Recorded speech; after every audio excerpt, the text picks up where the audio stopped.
President, Lord Provost, Your Grace, my Lord, ladies and gentlemen, we come now to the central toast of every Scot dinner.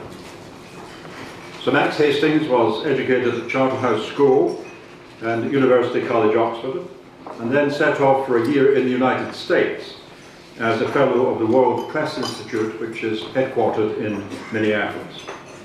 Following that, he immediately published his first book, America 1968, The Fire This Time. And I know it was that time because I was in America too in that remarkable year of their election. He then became a foreign correspondent, reporting from more than 60 countries and taking in 11 wars, reporting for the BBC and also writing for the Evening Standard in London. And memorably, he was the first journalist to enter the liberated Port Stanley during the 1982 Falklands campaign. After 10 years as editor and then editor-in-chief of the Daily Telegraph, he returned to the Evening Standard as editor in 1996 until his retirement in 2002, in which year he was knighted for his services to journalism. He continues to contribute articles to The Guardian, to the Sunday Times, and the New York Review of Books. Sir Max has won many prizes for his work, including the Somerset Maugham Award for Bomber Command, and from the Yorkshire Post, Book of the Year, twice, for Overlord, the story of the D-Day campaign, and for the Battle of the Falklands. He's been Journalist of the Year, Reporter of the Year at the British Press Awards, and Editor of the Year. He's a Fellow of the Royal Society of Literature and was President of the Campaign to Protect Rural England from 2002 to 2007.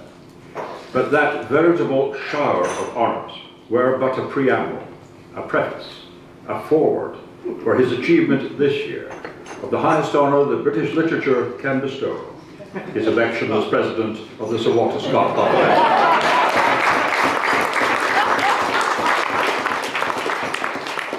And finally, Sir Max and I have been doing our bit for Abbotsford. We have been helping to test the facilities of the remarkable new visitor centre, now operational at Edinburgh, and we gave the first 2 lectures there. Sir Max on his new book on the Second World War, All Hell Let Loose, and your humble servant on the new edition of Ivanhoe. It therefore gives me enormous pleasure to invite Sir Max Hastings to propose the toast to the memory of Sir Walter Scott. Mr. President.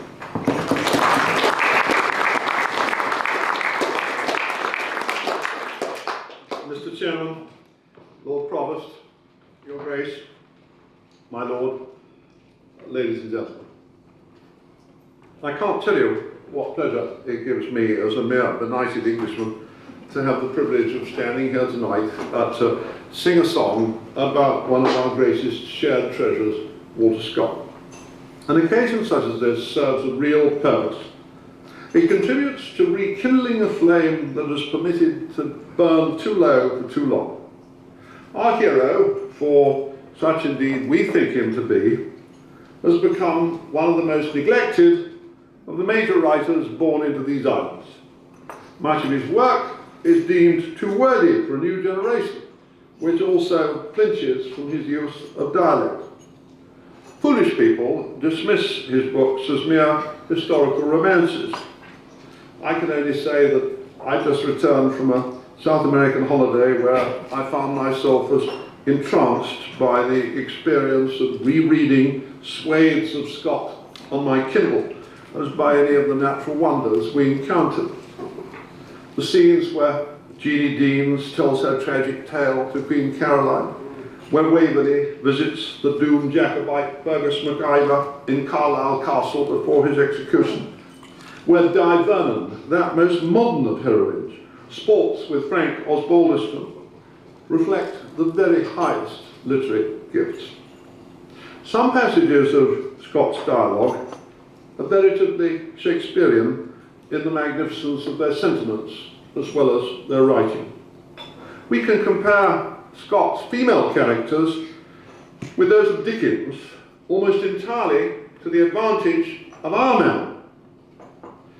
Many of the author's cultural views, for instance his sympathy for the Muslims of the Talisman and for the Jews of Ivanhoe, were astonishingly enlightened by the standards of his day. And which seems to me, and perhaps to you also, cause for regret that the author made Ivanhoe marry that silly Saxon prig, Rowena, rather than Rebecca, a woman twice her worth and character. I was intrigued to discover recently that Scott was responsible for introducing into the English language several new words which reflect the tenor of his stories. Stalwart, red-handed, freelance, and gruesome. We should never forget that Goethe, Tolstoy, Proust, and other European literary giants deferred to Scott as not merely a good writer, but their peer or even master. His works embraced characters across a social range matched only by Dickens, and captured their speech and behaviour with extraordinary conviction. I must take this opportunity to applaud the initiative of the outgoing chairman of this club in producing the first of what we're all looking forward to as a series of abridged editions of Scott's works. Accessibility and bowdlerisation can become mere vulgarisations of a writer's work, but we have to be realistic about adopting every possible means of leading a new generation of horses to water, about accepting that only the faithful, such as ourselves, are nowadays willing to cope with the extravagant use of dialect in the heart of Midlothian, or for that matter, Rob Roy. But having said something about Scott the writer, this evening I want to speak chiefly about Scott the Scot. There are some great writers whose nationality seems not to matter, but every particle of Scott's being, along with his best writing, reflected his passionate Scottishness. No writer has better captured and articulated the sense of what it means to be a Scot, inspiring foreigners like myself with his enthusiasm. I'm an Englishman with the blood only of a Scottish great-grandmother in my veins, yet all my life I've cherished a passion for this country, its culture, its history, its people, its landscape. My father, strongly influenced by his sporting enthusiasms, was accustomed to speak with deep reverence of the northern nation of the British Isles.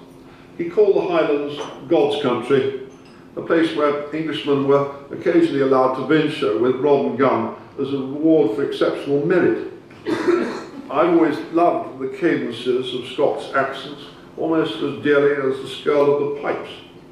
Almost 40 years ago, I wrote a biography of Montrose, Charles I, Lieutenant General in the Civil War. This isn't, I hasten to add, an incitement if you read the book, whose only merit is the useful romantic fervour that inspired it. And likewise, I won't say too much about idyllic days I've spent casting flies on Scottish rivers or walking with a gun over Scottish hills. In the eyes of some modern Scots, those enthusiasms make me the sort of visitor of whom they're most wary. I'll probably make matters worse by mentioning that when I was 25, I came within an ace of wearing the kilt on Scottish holidays until dissuaded by the merciless mockery of friends. But all this helps to explain why I care so passionately about the continuance of the union between our two nations, which today stands in unprecedented jeopardy. I ask myself, what Scotland's greatest writer, for yes, Scott was surely greater than Burns, would have said about the current political debate and about next year's referendum? I'm mindful of many passages in his novels in which his characters lamented the loss of Scotland's Parliament. But I've always believed that the lines which most closely reflected the author's personal view were those of which he placed in the mouth of that enchanting Glaswegian Bailie Nicol Jarvie in 1715. Jarvie rebuked one of his fellow countrymen for abusing the English in terms that might readily be applied to today's Scottish media. and I won't insult you by attempting to mimic his accent. It's ill-scraped tongues like yours that make mischief between neighbours and nations. For centuries, before and after the union of the Scottish and English crowns in 1603, Scotland was much less prosperous than England. Thoughtful Scots recognised that this was chiefly the consequence of the country's geographical remoteness and paucity of natural advantages.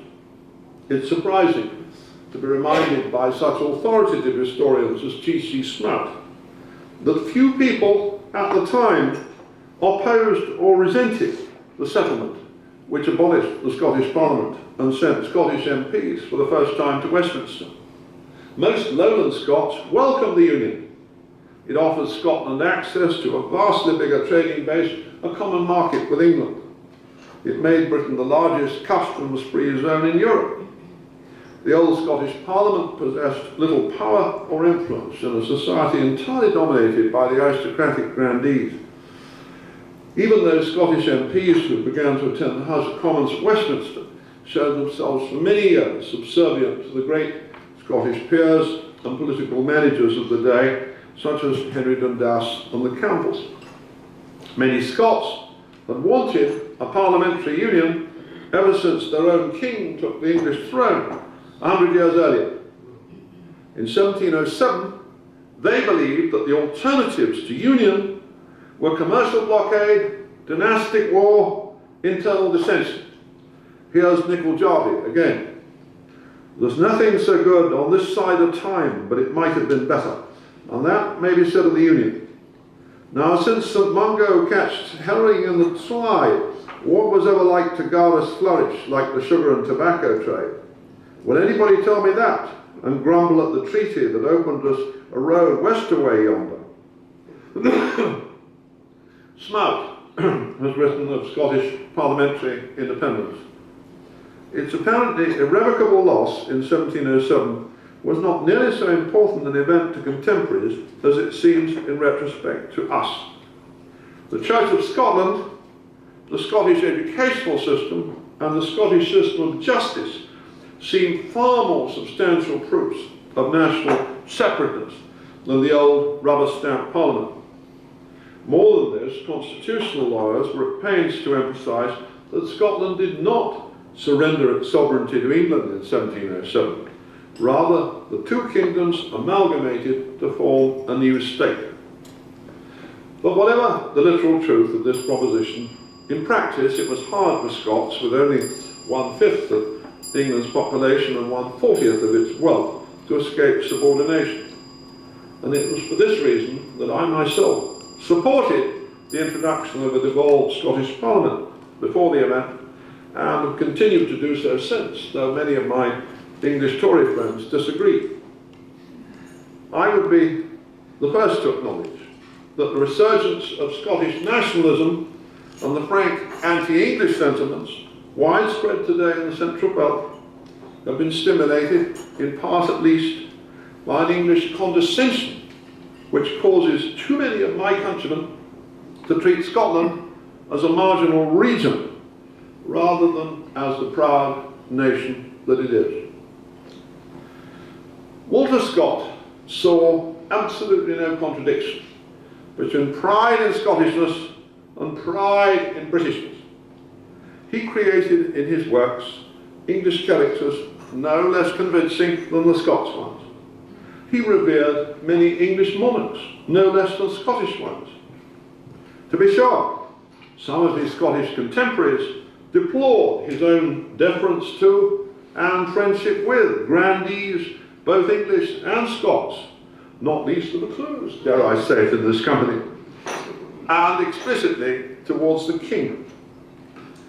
But no man did more than himself to foster an English respect for Scotland and its culture, which persisted in large measure for a century and a half after his death.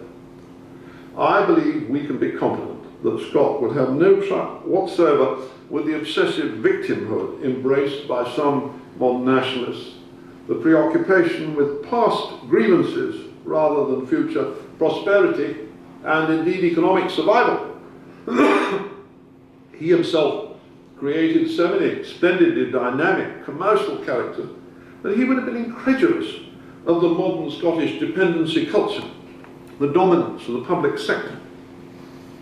Pride in Scottishness was at the very heart of so much that he wrote. And loss of that national self-esteem is obviously an important factor in the politics of 21st century Scotland. England, as well as Scotland, today faces the most severe economic and thus political crisis of our lifetimes. Both our nations seem far more likely to tackle this successfully together rather than apart. If Scotland chooses independence next year, there seems a real danger that the country will make itself a museum, an economic prison, rather than secure the great revival that it needs and deserves. I submit that this nation could derive both hope and inspiration from the recent experience of the Scandinavian countries, which have achieved an extraordinary resurgence by turning away their faces from the wider shores of socialism. Government share of GDP in Sweden has fallen by 18 percentage points. Corporate taxes have been cut below those of the United States. Denmark and Norway now allow private firms to run public hospitals.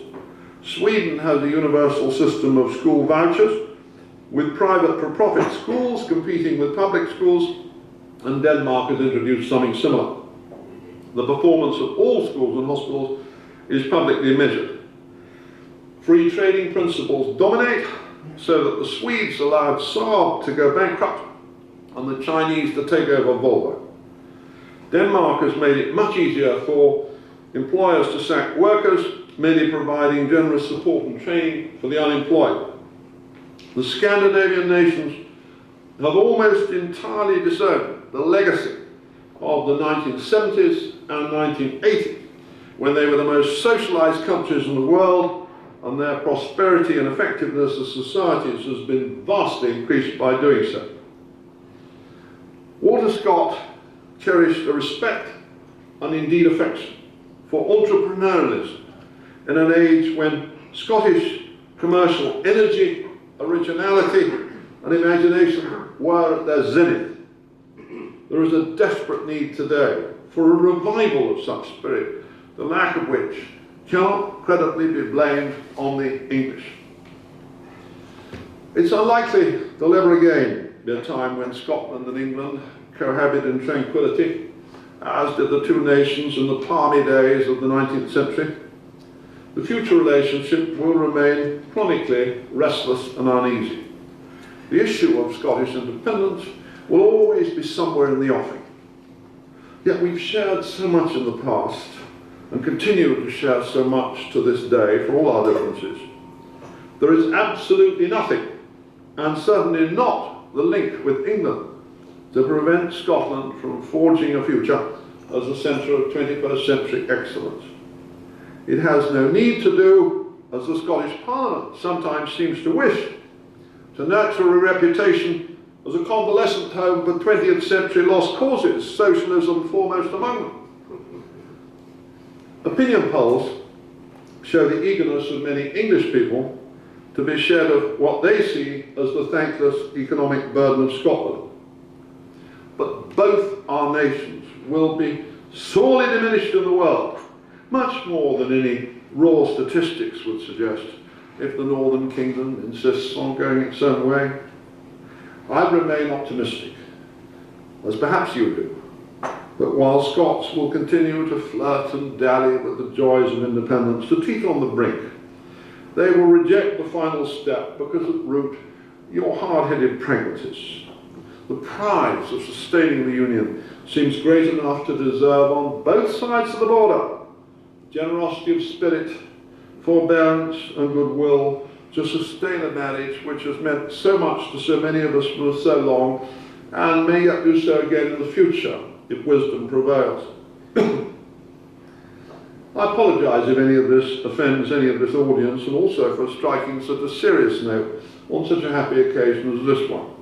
I normally make after-dinner speeches with more jokes, But the issue at stake here seems so important, and I feel so passionately about the case for the Union that I couldn't let pass the opportunity of addressing this distinguished fellowship without unburdening myself of some of what's in my heart.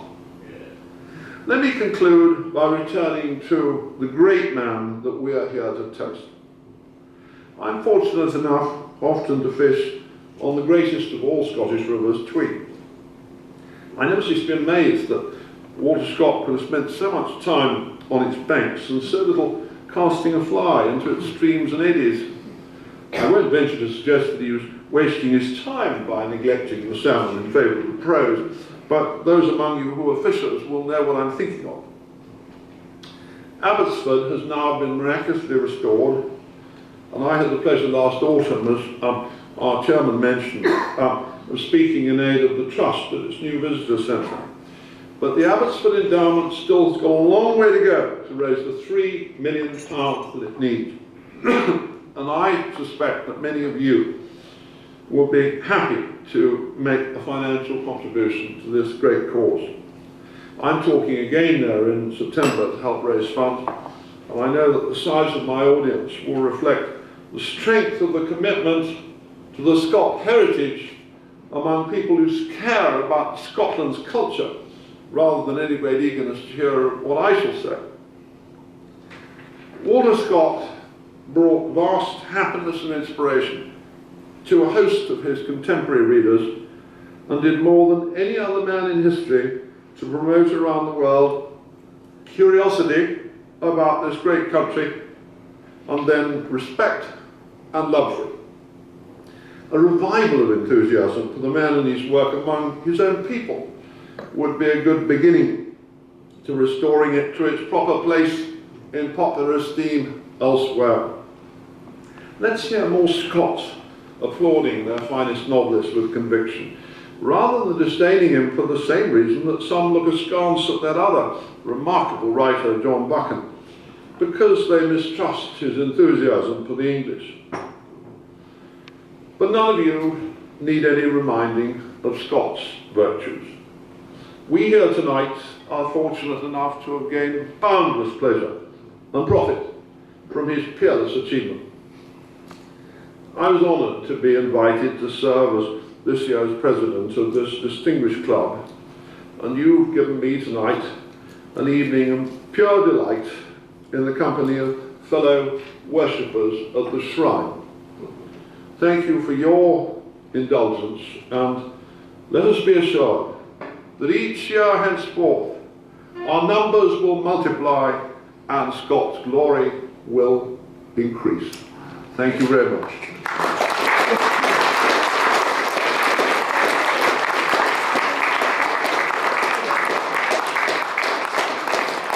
Now I invite you to rise and drink the toast to the immortal memory of Sir Walter Scott. The memory. Excellent.